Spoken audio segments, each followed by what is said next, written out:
Bonjour à tous, donc aujourd'hui on va bien essayer de comprendre le cœur de Dieu, le cœur du Père, puisque Jésus il l'a appelé Père, il l'a appelé Abba.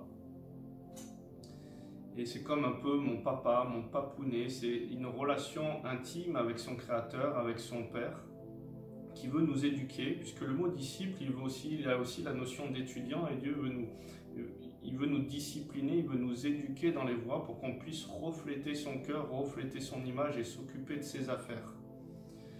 La Bible nous dit que Dieu est amour, que Dieu est esprit. Galates 5, verset 22. Mais le fruit de l'esprit, c'est l'amour, la joie, la paix, la patience, la bonté, la bénignité, la fidélité, la douceur, la tempérance. La loi n'est pas contre ces choses-là.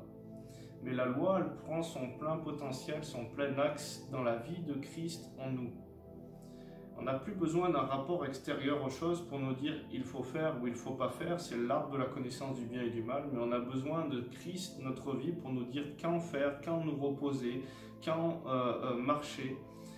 Il y avait un principe dans l'ancienne alliance, par exemple, de Shabbat, et si je fais les choses par une loi extérieure, eh ben, je ne suis peut-être pas dans la pleine vitalité de cette loi intérieure où Christ connaît les temps et les saisons.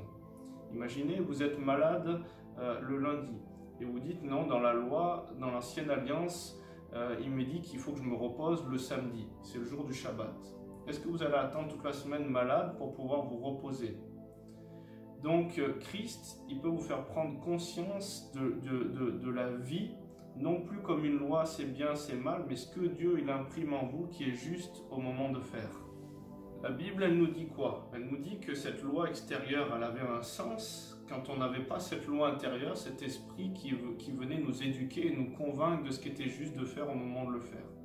Et c'est un petit peu comme, je ne sais pas moi, en voiture, on a besoin d'une loi, un code de la route, un code de conduite, parce que sinon, peut-être que moi sur cette portion de route où il faut rouler à 50, je vais me dire moi je roule à 80. L'autre, dans sa conception, il va dire moi je trouve que c'est juste ici on peut rouler à 110. L'autre il va dire à 30.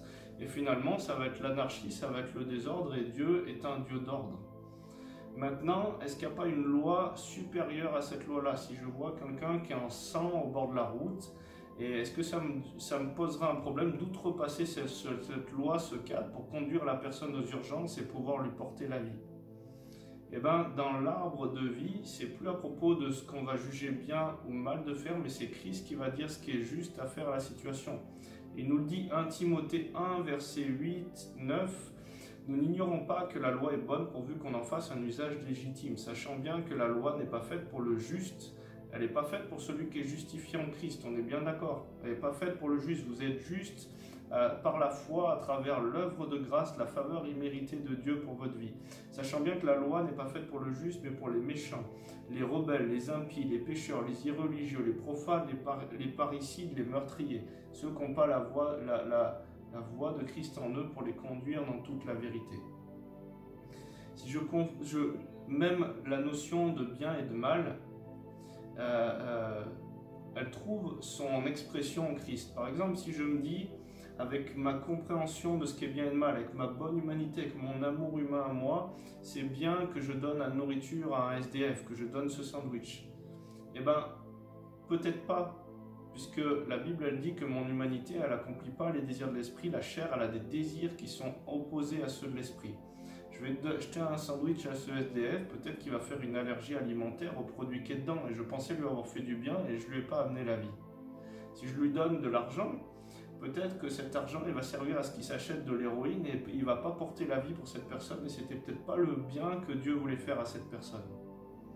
Même mentir, par exemple, mentir, si je dis c'est bien ou c'est mal, et que je range dans des catégories, que c'est plus Christ qui imprime ce qui est bien ou ce qui est mal, mais si vous regardez dans la Bible, dans l'Ancienne Alliance, les sages-femmes de Pharaon, quand il leur ordonnait de tuer tous les premiers-nés, eh bien, qu'est-ce qu'elles ont fait? Elles ont dit que les femmes des Hébreux, elles accouchaient avant leur arrivée pour protéger ces enfants qui allaient naître. Et ça a eu pour conséquence que Dieu a béni les sages-femmes parce qu'elles ont fait du bien, elles ont accompli la loi de la vie et non plus ce qui était bien ou mal de faire. Et donc il y a une loi qui surpasse la loi de la connaissance du bien et du mal. Qu'est-ce que Christ vous dit de faire ou de ne pas faire?